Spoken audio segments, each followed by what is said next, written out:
Good morning and welcome back to Margin. This morning we're going to talk about whether a college degree is still worth it. This is part one of a two-part series, so let's jump right into it.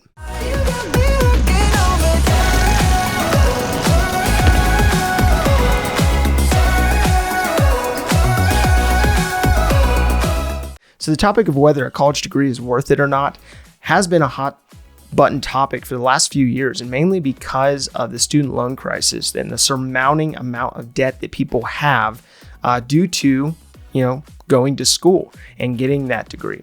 And although I have seen this epidemic span across the United States and I've seen so many people just get trapped and buried by their debt, there's still value in a college degree. And I wanted to go over 4 key components as to why I believe that to be the case. And so today, really, I wanted to jump into this topic because I do have a bias in this area. This is an area where I do actually have an undergrad degree and I have a graduate degree. And I went through that process and went to a state school that was pretty low cost. And for me, when I evaluated earnings, unemployment, and looking at other aspects that are maybe intangibles that having that degree or going through that process effect, as well as a number of other areas, I found that it was important. It was something that actually added a ton of value, and I want to share why. So I believe you should always be educating yourself. You should always be finding ways to learn and grow and to perfect your trade. And through that process, that doesn't mean you have to go through a formal education process. And I understand that many people, do get degrees and don't use them, or they don't get degrees and they go to trade schools and apply that to be an electrician or some other, specific trade.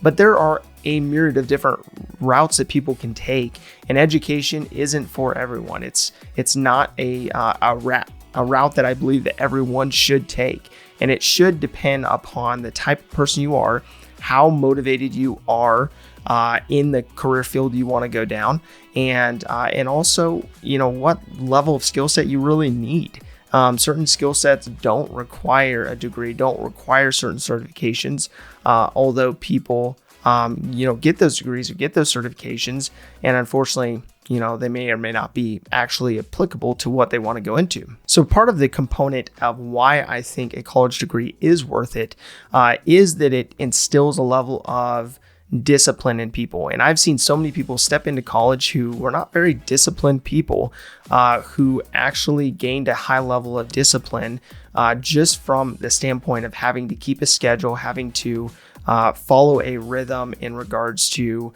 studying and test taking and memorization and all kinds of other aspects that will be applicable to the real world, to someone graduating from college and moving into their career field. And so with that, I believe that the intrinsic motivation of an individual, something that is inside them that gets them up in the morning and gets them going, can be fine-tuned through the process of setting in certain disciplines. And I've talked about this before in regards to the compound effect and the slight edge, a couple books that I would recommend you read. And those books helped me to identify, okay, what's important here? What's important for me to be focusing on, and how I can stack decision making so that it is compounding in a positive direction, so that it is improving my life. And through that, I believe that many people can actually grow a lot through the college experience if they're actually focused and they're not just partying, of course. But if they're actually focused, they can actually learn a lot from a standpoint of not only growing in your knowledge, but applying that knowledge to action. So I believe these decisions to continually grow, to challenge yourself, to step into something that may be difficult for you, allows you to set in place a compound effect of sorts.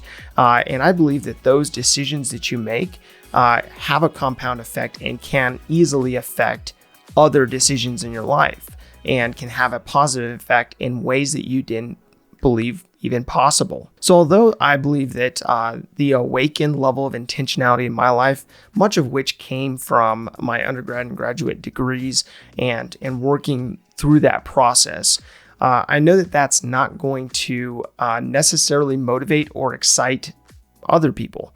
And so with that, it's important to know why you're going to school in the first place. There's too many people going to school just to go to school without a end in mind. They don't start with an end point in mind. And so they continue going to school, maybe changing up their degree fields, and at the end, they have a hard time figuring out, okay, why did they go to school in the first place, and was it worth it for them? But I think if you actually start with the end in mind, you start with that mindset of I'm getting a degree in a certain field that makes sense, it's in demand, it economically makes sense, I can afford to go to this school without going into student loan debt, and so on and so forth, then it shouldn't be shunned. It shouldn't be something that people shy away from. So the United States Bureau of Labor Statistics basically came out with a report, as they do on a regular basis, comparing different level of education, different levels of education based on their unemployment stats.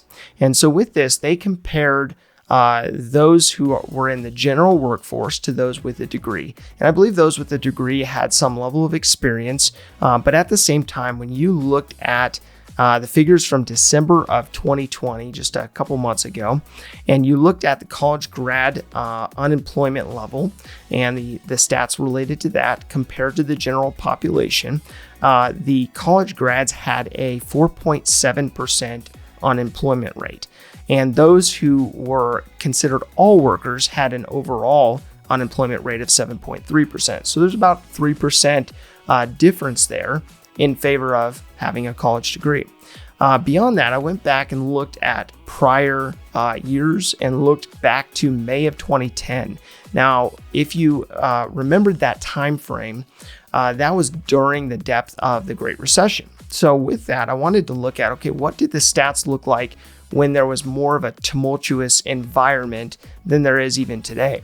And so what I found was that college grads with some experience had a 5% unemployment rate, which is actually lower than I thought it would be, especially at that point in the economy, versus all workers, which had a 9.8% unemployment rate. So the unemployment rate of college graduates was about half of that of the general working workforce.